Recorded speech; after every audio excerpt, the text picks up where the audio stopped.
നമസ്കാരം. എൻ്റെ പേര് ഷാൻ. ഞാൻ ആദ്യമേ പറയാൻ ഉദ്ദേശിക്കുന്നത് ഞാനൊരു കമ്മ്യൂണിസ്റ്റുകാരനല്ല. അത് പറയാനുള്ള കാര്യം, ഞാൻ എൻ്റേതായ പ്രത്യയശാസ്ത്രത്തിലാണ് ജീവിക്കുന്നത്.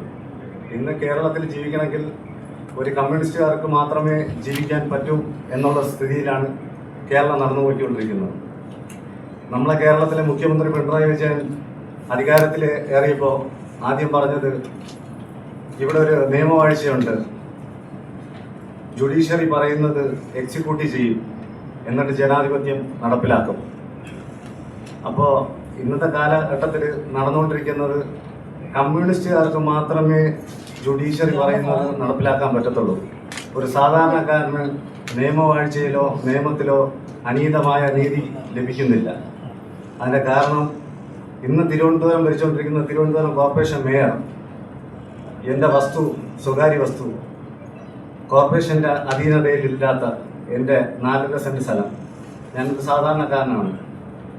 ആ കോർപ്പറേഷൻ മേയർ സ്വന്തമായിട്ട് പാർട്ടി വിപുലീകരിക്കുന്നതിന് വേണ്ടി എൻ്റെ വസ്തുവിൽ കൂടെ കയറി അനധികൃതമായൊരു ഓട സ്ഥാപിച്ചു. 46 അടി മീറ്റർ നീളത്തിലും 34 അടി മീറ്റർ വീതിയിലും. ഞാൻ കോടതിയിൽ കേസ് പോകണമെന്നാണ് അവർ പറഞ്ഞത്. നിയമവാഴ്ച അനുസരിച്ച് ഞാൻ പോലീസ് സ്റ്റേഷനിൽ പരാതി കൊടുത്തപ്പോൾ പോലീസ് കേസെടുത്തിട്ടില്ല. അത് കൗൺസിലറെ കൊണ്ടാണ് ചെയ്യിച്ചിരിക്കുന്നത്. അതനുസരിച്ച് 2017 ദിവ്യ അയ്യർ മാഡം, സബ് കളക്ടർ, ഒരു മിനിറ്റ്സ് വിളിച്ചു കൂട്ടി കോർപ്പറേഷന് ഒരു ഓർഡർ പാസ്സാക്കി.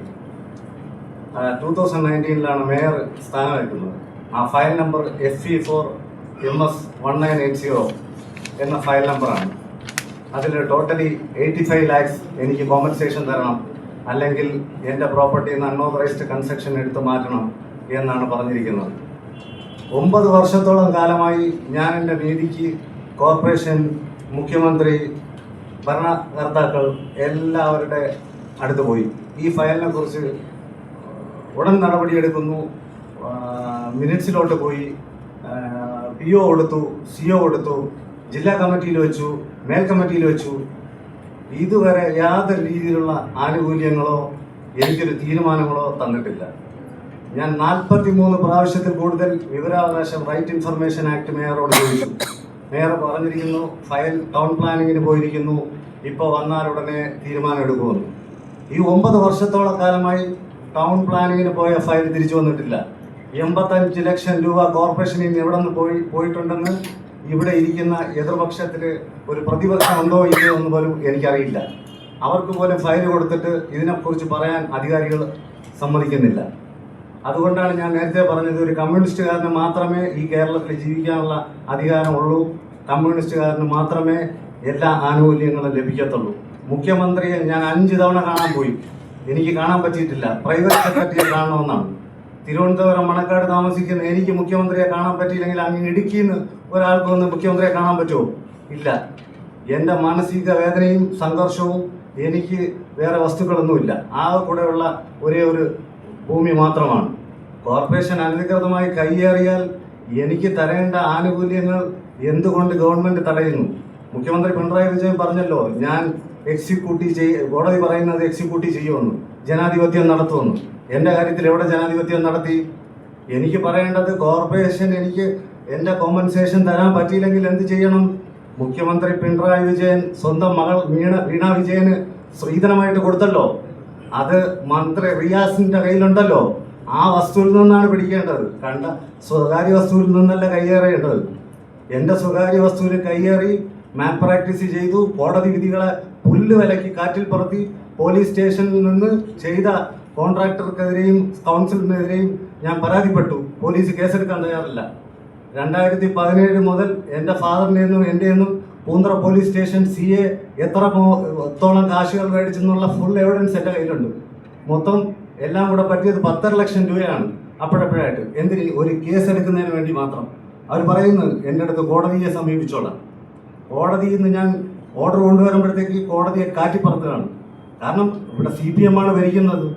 2 പ്രാവശ്യവും CPM ഭരിച്ചു. അവർക്ക് മാത്രമേ ഇവിടെ ഭരണമുള്ളൂ. അതായത് കോടതി വിധി അവർക്ക് പുല്ലാണ്. ജീവിതത്തിൽ സാധാരണക്കാരൻ്റെ നിയമവാഴ്ചകളെല്ലാം കാറ്റിപ്പറത്തിക്കൊണ്ട് നമുക്ക് ഒരു സാധാരണക്കാരന് കിട്ടേണ്ട നീതിയെ തടഞ്ഞു വെക്കുന്നു. ഞാൻ 9 വർഷത്തോളം കാലം ഇനി കാണാൻ ആൾക്കാരില്ല. അവർക്കെല്ലാം കൊടുത്ത ഓൺലൈൻ പരാതികൾ എൻ്റെ കയ്യിലുണ്ട്, ഫുൾ എവിഡൻസ് ഉണ്ട്. കോർപ്പറേഷൻ സെക്രട്ടറി മിണ്ടുന്നില്ല. സെക്രട്ടറി പറയാണ് സമാധാനപ്പെടും, പുതിയ ഫയൽ ഓപ്പൺ ചെയ്യാൻ. 2021 മുതൽ ഞാൻ പുതിയ 4 ഫയലുകൾ ഓപ്പൺ ചെയ്തു. ലാസ്റ്റ് ഓംബുഡ്സ്മാനിൽ പോയി, ഓംബുഡ്സ്മാൻ്റെ തീരുമാനം വരട്ടെ എന്ന്. എന്നിട്ട് എൻ്റെ ഫയലിനെടുത്ത് കളക്ടറിന് ഫോർവേഡ് ചെയ്തു. കളക്ടർ പറയുന്നു സ്വകാര്യ ഭൂമി പൊന്നുവിലയ്ക്ക് എടുക്കാൻ ഞങ്ങൾക്ക് ഓപ്ഷൻ ഇല്ല, എടുക്കുന്നെങ്കിൽ ഫ്രീ ആയിട്ട് മാത്രമേ എടുക്കുള്ളൂ. അപ്പോൾ എനിക്കറിയേണ്ടത് എൻ്റെ പ്രോപ്പർട്ടിയെ കാണിച്ചുകൊണ്ട് 85 ലക്ഷം രൂപ മുക്കിയത് ആരുടെ പോക്കറ്റിലാണ് പോയത്? ഒരു വിശാലമായ ഒരു ജുഡീഷ്യൽ അന്വേഷണം അവരെന്തുകൊണ്ട് പ്രഖ്യാപിക്കുന്നില്ല? ഈ എൻ്റെ പ്രോപ്പർട്ടിയെ കാണിച്ചുകൊണ്ട് എൻ്റെ പ്രോപ്പർട്ടിയിൽ കൺസൈൻമെൻറ്റ് നടത്തി കഴിഞ്ഞു. ആ കൺസൈൻമെൻറ്റിന് രേഖാമൂലം പരസ്യം പതിച്ചിട്ടില്ല. ഒരു കോൺട്രാക്ടർ ഒരു വർക്ക് ഏറ്റെടുക്കുമ്പോഴത്തേക്ക് എൻ്റെ പ്രോപ്പർട്ടിയിലൂടെ ഓട സ്ഥാപിക്കുന്നതിന് എത്ര മീറ്റർ നീളം, എത്ര മീറ്റർ വീതി, എന്തെല്ലാം എക്യുപ്മെൻറ്റ്സ് മുടക്കിയിട്ടുണ്ടെന്ന് രേഖാമൂലം പരസ്യം സ്ഥാപിക്കണ്ടേ?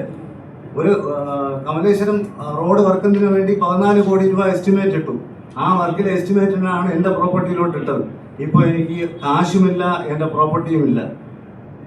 മാനസികമായി ഞാൻ അത്ര വേദനയിലാണ് ഇരിക്കുന്നത്. ഓരോ ദിവസവും ഞാൻ 365 ദിവസവും 300 ദിവസവും അവരുടെ പടിവാതിലാണ് ഞാൻ കയറുന്നത്. എനിക്കിതുവരെ നീതി ലഭിച്ചിട്ടില്ല.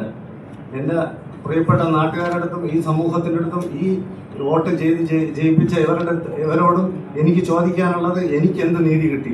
അപ്പോൾ സാധാരണക്കാർക്ക് എന്ത് നീതി കിട്ടും എന്നുള്ളതാണ്. നിയമവ്യവസ്ഥകളെ പാലിക്കണ്ടേ? മാനുഷികമായി ഞാൻ അത്ര പെയിൻ്റാണ്. ഓരോ വ്യക്തികളോടും പോകുമ്പോഴത്തേക്ക് പറയുന്നു ഫയലിൻ്റെ തീരുമാനം വരുന്നു എന്ന്. എനിക്ക് മനസ്സിലാവുന്നില്ല. ഞാൻ ചോദിച്ച കുറേ ചോദ്യങ്ങളിൽ ഈ ഒരു ഫയൽ മാത്രമാണ് ബാക്കി. ഇപ്പോൾ പുതിയ ഫയൽ സ്റ്റാർട്ടപ്പ് ചെയ്തിട്ടും അത് നേരെ പോയിരിക്കുന്ന ഓംബുഡ്സ്മാൻ കോടതിയിലോട്ടാണ്. ഇപ്പോൾ പ്രതിപക്ഷം ഇതിനെപ്പറ്റി ചോദിച്ചിട്ടില്ല.